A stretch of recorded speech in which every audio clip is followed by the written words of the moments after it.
করার জন্য সুপারিশ করেছেন। পুলিশ কর্তৃক যাকে যখন খুশি ইচ্ছা গ্রেফতার, আটক, তুলে নিয়ে যাওয়ার পর অস্বীকার করা, অতঃপর আইন বিধানের বিধির তোয়াক্কা না করে যতদিন খুশি আটক, গুম করে রাখার যে একটা অপসংস্কৃতি গত 16 বছরে ফ্যাসিবাদী সরকার নিয়মে পরিণত করেছে। ক্ষমতার অপব্যবহার রোধ, দায়ীদের শাস্তি ও ক্ষেত্র বিষয়ে পুরস্কার প্রদানের নিমিত্তে পুলিশের গ্রেফতার তথ্য বিষয়ক একটি ফর্ম তৈরি করতে হবে। প্রত্যেক গ্রেফতারকৃত ব্যক্তির জন্য একটি করে ফর্ম পূরণ করতে হবে। সেখানে সংশ্লিষ্ট গ্রেফতারকারী কর্মকর্তা এবং ভারপ্রাপ্ত কর্মকর্তা এবং ইউনিট প্রধান স্বাক্ষর করবেন সেই ফর্মে। ফর্মের একটি কপি গ্রেফতারকৃত ব্যক্তিকে প্রদান করতে হবে। এর মাধ্যমে প্রতিটি গ্রেফতারের স্বচ্ছতা থাকবে এবং প্রয়োজনীয় দায়ী কর্মকর্তাদেরকে জবাবদিহির আওতায় আনা যাবে। এই স্বচ্ছতা ও জবাবদিহিতা নিশ্চিত করবে সুপ্রিম কোর্টের নির্দেশনা 69 DLR 2017 কঠোরভাবে অনুসরণ করতে হবে। ব্যত্যয়ে সংশ্লিষ্ট পুলিশ কর্মকর্তা ও কর্মচারী ফৌজদারি অপরাধী বলে গণ্য হবেন। পুলিশের সকল পর্যায়ে এবং ফোর্সের ক্যারিয়ার প্ল্যানিং থাকতে হবে। এটা আমরা পুলিশ কমিশনের মাধ্যমে বা পুলিশ সিনিয়র কর্মকর্তাদের মাধ্যমে এটা আমরা এনশিওর করব। বিষয়টিকে যথাযথ গুরুত্ব দেওয়া হয়েছে। পুলিশের কেবলমাত্র অমুক জেলায় বাড়ি এই কারণে যেন তার প্রমোশন হয় এবং নানাবিধ কারণে কথিত গল্প কাহিনীতে কোন একটা মেধাবী পুলিশ কর্মকর্তাকে বঞ্চিত করা, এই সুযোগ আমরা কাউকে দিতে চাই না। সুতরাং ক্যারিয়ার প্ল্যানিং থাকবে এবং এই ক্যারিয়ার প্ল্যানিং এর ক্ষেত্রে প্রতিটি পুলিশ সদস্যের প্রতি যাতে ন্যায় বিচার করা হয় তার জন্য আমরা গুরুত্ব আরোপ করেছি।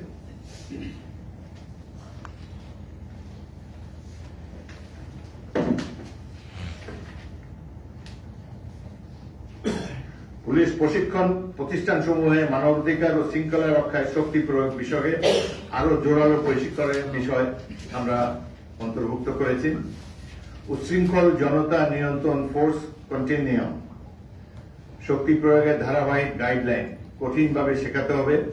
সর্বনিম্ন সমানুপাতিক আইন সিদ্ধ শক্তি প্রয়োগ করার বিষয়ে প্রশিক্ষণে গুরুত্ব দিতে হবে। তাছাড়া মব সাইকোলজি বিষয়েও প্রশিক্ষণ দিতে হবে। পুলিশের প্রশিক্ষণ প্রতিষ্ঠান সমূহের বর্তমান অফিসার ও ফোর্সের জন্য ডাম্পিং স্টেশন হিসেবে পরিচিত, কিন্তু বিভিন্ন অভিযোগে অভিযুক্ত এবং অপছন্দের কর্মকর্তাদেরকে সেখানে বদলি করা হয়, অথচ ভালো প্রশিক্ষণ ছাড়া সঠিক প্রশিক্ষণ সম্ভব নয়। এই প্রেক্ষিতে তথায় কর্মরত প্রশিক্ষকদের বিভিন্ন ভাতা সহ অতিরিক্ত সুযোগ সুবিধা প্রদান করতে হবে। এর মধ্যে ভালো অফিসার ও ফোর্সকে পদায়ন করে সেখানে উন্নত প্রশিক্ষণ নিশ্চিত করা যাবে। বর্তমান পুলিশের নিয়োগ ক্ষেত্রে 4টি এন্ট্রি পয়েন্ট রয়েছে: কনস্টেবল, সার্জেন্ট, সাব ইন্সপেক্টর ও এএসপি। এটি শুধু পদায়ন ও পদোন্নতিতেই বিভিন্ন বিড়ম্বনার সৃষ্টি করে না, পাশাপাশি চাকরি জীবনের শুরু থেকে শেষ পর্যন্ত পুলিশ সদস্যবৃন্দের মধ্যে এই বিভাজন এই বাহিনীর সমন্বয় ও শৃঙ্খলাকে বিঘ্নিত করে। অতএব নিয়োগের ক্ষেত্রে এন্ট্রি পয়েন্টে উল্লিখিত 4 প্রকার নিয়োগের পরিবর্তে আমাদের এই কমিটি নিম্নবর্ণিত 2টি স্তর বিশিষ্ট নিয়োগ প্রক্রিয়া চালু করার সুপারিশ করেছে। প্রথম স্তর হবে কনস্টেবল পদ। এই পদে নিয়োগের ক্ষেত্রে ন্যূনতম শিক্ষাগত যোগ্যতা উচ্চ মাধ্যমিক উত্তীর্ণ হতে হবে। পরবর্তীতে যোগ্যতার ভিত্তিতে ন্যূনতম 4টি পদে পদোন্নতি অব্যাহত সুযোগ থাকতে হবে। কনস্টেবল পদে নিয়োগপ্রাপ্তরা ইতিমধ্যে নির্দিষ্ট চাকরির মেয়াদ শেষে বিভাগীয় পরীক্ষায় উত্তীর্ণ হওয়া সাপেক্ষে পর্যায়ক্রমে এএসআই, এসআই, ইন্সপেক্টর ইত্যাদি পদে পদোন্নতি পাবে। ক্যাডার ভিত্তিক পদ সমূহে নিয়োগে বর্তমান বলবৎ সরাসরি 67%, পদোন্নতির মাধ্যমে 33%। এই নিয়মই পূরণ করতে হবে। এর ফলে অফিসার ও ফোর্সের মধ্যে দূরত্ব কমবে এবং বাহিনীর শৃঙ্খলা এবং কমান্ড শক্তিশালী হবে। পাশাপাশি প্রতিযোগিতা বৃদ্ধির ফলে মেধার বিকাশ ঘটবে এবং পেশাদারিত্ব বৃদ্ধি পাবে। দ্বিতীয় স্তর হবে পুলিশের সহকারী সুপার অর্থাৎ এএসপি পদে। বিসিএস পরীক্ষার মাধ্যমে এই পদ পূরণ করা হবে। এই পিছনে এত গুরুত্বপূর্ণ আলাপ কেন?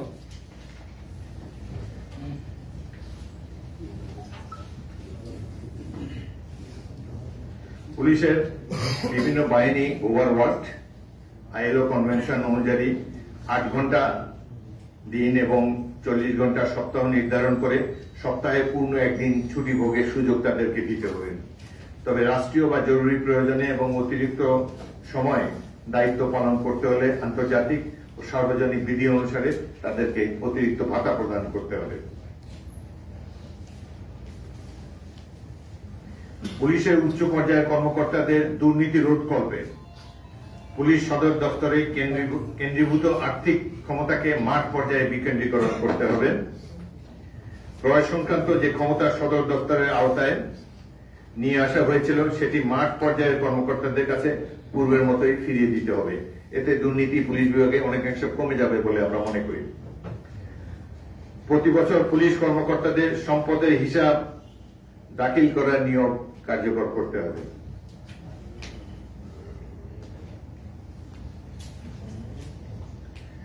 আমাদের আরেকটি ইতিমধ্যে আপনারা লক্ষ্য করেছেন যে আমরা পুলিশ কমিশন এবং প্রত্যেকটি উপজেলায় একটি নাগরিক কমিটি গঠন করেছি যাতে পুলিশের কার্যক্রম স্বচ্ছ এবং দুর্নীতি মুক্ত থাকে।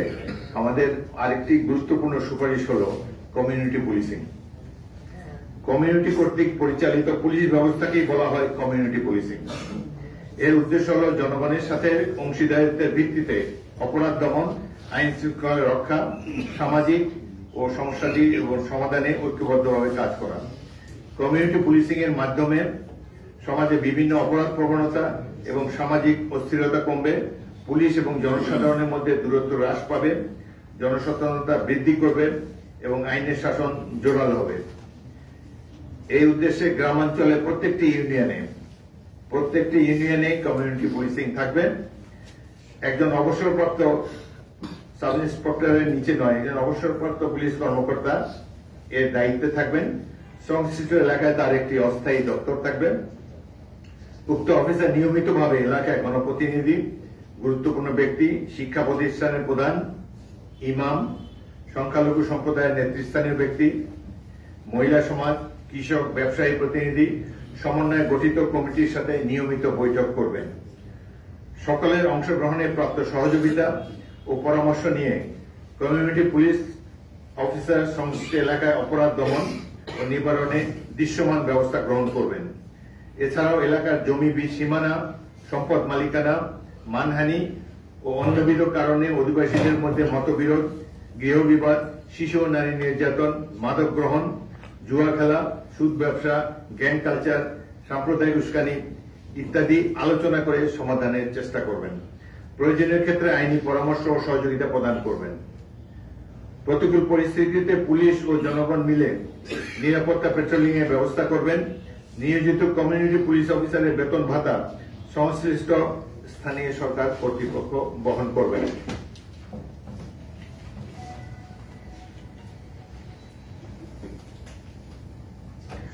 বাংলাদেশ পুলিশের বর্তমান জনবল প্রায় 2.25 লাখ। এদের সঙ্গে পরিবার সদস্য সংখ্যা যুক্ত হলে দাঁড়ায় প্রায় 8 লক্ষ। কিন্তু এদের চিকিৎসা সেবা প্রদানের দায়িত্ব প্রতিটি বিভাগ বা জেলায় অবস্থিত পুলিশ হাসপাতালে। বর্তমানে এই সেবা অপ্রতুল বিধায় প্রতিটি জেলা শহরে প্রয়োজনীয় সরঞ্জামাদি ও জনবল সহ পূর্ণাঙ্গ হাসপাতাল স্থাপনের জন্য আমরা সুপারিশ করেছি। কেন্দ্রীয় পুলিশ হাসপাতাল রাজারবাগ ছাড়া অন্য কোনো বিভাগীয় বা জেলা হাসপাতালে কোথাও প্রয়োজনীয় চিকিৎসক, টেকনিশিয়ান বা সরঞ্জামাদি নেই। কর্তব্যরত পুলিশ কর্মকর্তা কর্মচারী তাদের সন্তান সন্ততিদের চিকিৎসা সেবা প্রদান করবেন। রাজধানী ঢাকায় কেন্দ্রীয় পুলিশ হাসপাতালে অনুরূপ প্রতিটি বিভাগীয় এবং মেট্রোপলিটন শহরে পুলিশ হাসপাতাল পরিচালনা করা যেতে পারে। এই লক্ষ্যে প্রয়োজনীয় ডাক্তার, টেকনিশিয়ান ও যন্ত্রপাতি সন্নিবেশের প্রয়োজন রয়েছে।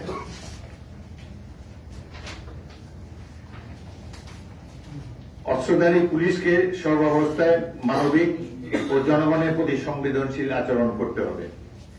কখনোই অযৌক্তিকভাবে প্রয়োজনে অতিরিক্ত বল প্রয়োগ করা যাবে না। স্বপ্রণোদিত হয়ে নিজে কিংবা ঊর্ধ্বতন অফিসারের অবৈধ আবেশক্রমে কেউ যদি নিরীহ নিরপরাধ ব্যক্তির উপর প্রয়োজনের অতিরিক্ত বল প্রয়োগ করেন, এর মাধ্যমে হত্যাকাণ্ড ঘটায় বা নিপীড়ন নির্যাতন চালায়, তবে সেই দায়ী পুলিশ সদস্যের বিরুদ্ধে প্রচলিত আইন ও বিধি অনুসরণে কঠোর শাস্তি প্রদান নিশ্চিত করতে হবে।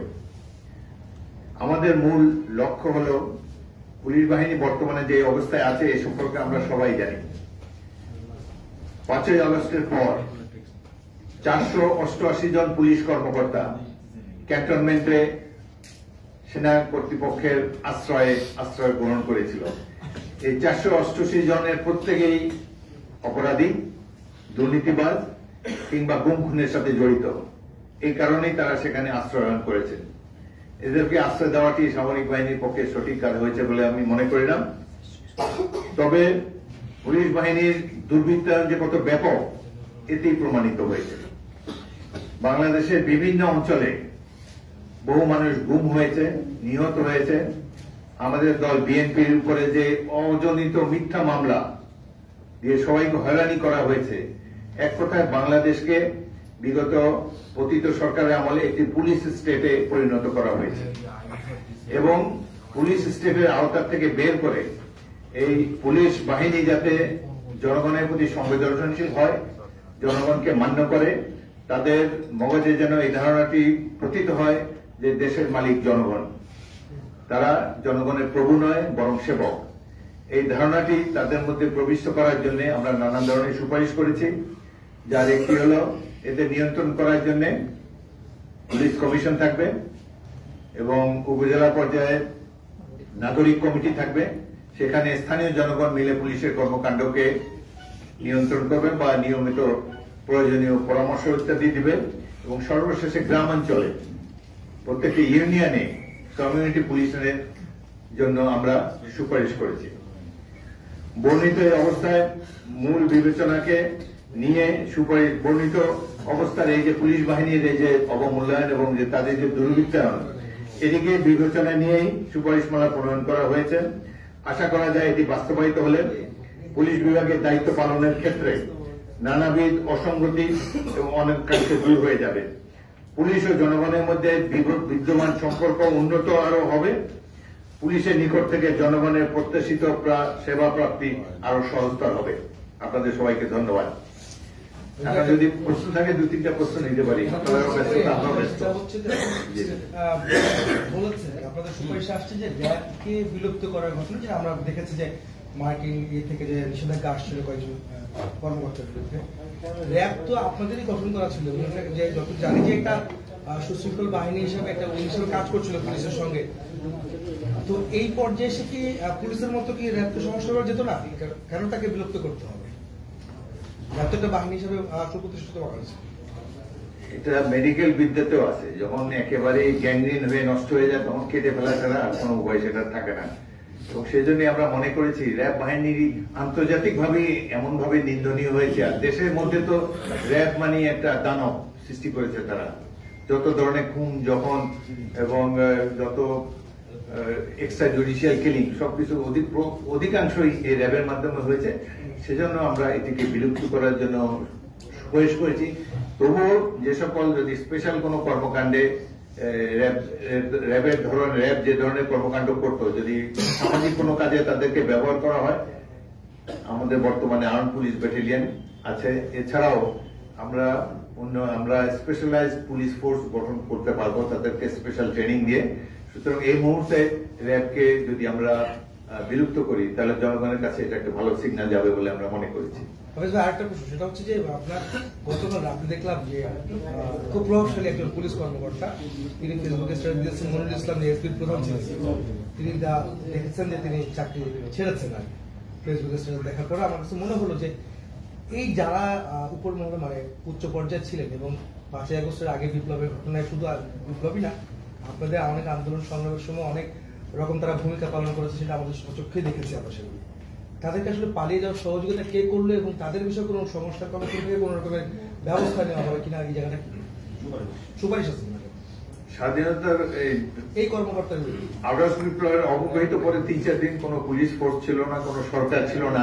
এই সময়টা এই ঘটনাবলী অনেকটাই অস্বচ্ছ। সুতরাং কে যে এর জন্য প্রকৃতপক্ষে দায়ী বলা মুশকিল। তবে আমার মনে হয় যেহেতু তারা ক্যান্টনমেন্টে আশ্রয় গ্রহণ করেছিলেন, তাদের এই পলায়নের ক্ষেত্রে ক্যান্টনমেন্টে সিনিয়র পুলিশ কর্মকর্তা সেনাবাহিনী কর্মকর্তাদের বা সামরিক বাহিনী কর্মকর্তাদের কোনো ভূমিকা থাকতে পারে, কিন্তু এটা নিশ্চিতভাবে আমরা বলতে পারি না। ওই সময়ের পরিস্থিতি ছিল গোলমেলে, যার ফলে স্বচ্ছতা এখনো বা ধীরে ধীরে এটি অবশ্যই প্রকাশিত হবে। সরকারের গঠিত যে সংস্কার কমিটি তাদের কাছ থেকে কোনো ফিডব্যাক পেয়েছেন কিনা আপনি? না, এখনো পাইনি, তবে তারা অ্যাপ্রিসিয়েট করেছে যে আমরা না চাওয়া সত্ত্বেও তাদেরকে দিয়েছি, কারণ বিএনপি দেশের সবচেয়ে জনপ্রিয় এবং বৃহত্তম রাজনৈতিক দল। সেই হিসাবে আমরা মনে করেছি যে পুলিশ বাহিনী সমাজের একটা গুরুত্বপূর্ণ অংশ, এর সংস্কার অবশ্যই প্রয়োজন। জনগণ এটা উপলব্ধি করে, সেটাই অনুভব করেই আমরা নিজেদের তরফ থেকে আমাদের অ্যাক্টিং চেয়ারপারসনের নির্দেশে আমরা একটি কমিটি করে সুপারিশমালা তাদের কাছে হস্তান্তর করেছি। তারা এখন পর্যন্ত কোনো ফিডব্যাক দেননি। প্লিজ মইনুল বলেন। পুলিশকে রাজনৈতিকভাবে ব্যবহারের অভিযোগ আপনারা যখন ক্ষমতায় ছিলেন আপনাদের বিরুদ্ধেও আছে কম বেশি। তো আমি আসলে পুরো রিপোর্টটা তো আপনি মানে দীর্ঘ রিপোর্ট আপনি পড়াটাও সুযোগ নেই, এবং আমরাও যেহেতু এখনো কপি পাইনি, হয়তো আপনার রিপোর্টের মধ্যে আছে। আমি তারপরে প্রশ্নটা করি, সেটা হচ্ছে যে পুলিশকে রাজনৈতিকভাবে ব্যবহার যাতে না করা যায় সেই পথ বন্ধ করার সুপারিশ নিশ্চয়ই আপনাদের আছে। আপনার বক্তব্য আমি সেটা পাইনি, আমি আপনারা করবেন কিনা। আর দুই হচ্ছে এই প্রস্তাব তো আপনারা যে প্রস্তাবটা দিয়েছেন, এই প্রস্তাবটা যদি এই অন্তর্বর্তীকালীন সরকারের সময় বাস্তবায়ন না হয়, আপনারা যদি যৌক্তিক মনে করেন, আপনারা যদি রাষ্ট্র ক্ষমতা পরিচালনার দায়িত্ব পান, তখন কি আপনারা এটা পুরোপুরি বাস্তবায়ন করার মানে আপনারা উদ্যোগ নেবেন কিনা? এই গুড কোয়েশ্চেন। প্রথমটা কি ছিল জানো? আপনাদের সময় রাজনৈতিকভাবে ব্যবহার করার অভিযোগ আছে কম বেশি আর কি। সেই মানে কেউ যাতে সরকারে গিয়ে পুলিশকে রাজনৈতিকভাবে ব্যবহার না করতে পারে, গত 15 বছর আমরা দেখেছি ব্যবহারটা কোন পর্যায়ে যেতে পারে। তো সেটা বন্ধ করার ব্যাপারে আপনাদের মানে প্রস্তাবনায় নিশ্চয়ই আছে, আপনার বক্তব্যের পাইনি। আর কপি যেহেতু নাই, আপনার মুখ থেকে একটু শুনতে চাই। পুলিশ বিএনপির 3বার জনগণের ভোটে রাষ্ট্র ক্ষমতায় গিয়েছে। আমার মনে হয় না যে এমন কোন গুরুতর অপরাধ করেছে, পুলিশ বাহিনীকে দিয়ে এমন কর্মকাণ্ড করিয়েছে যার ফলে একেবারে বিশ্বব্যাপী নিন্দার ঝড় হয়েছে, যেটা বর্তমান সরকার এই বিগত পতিত সরকারের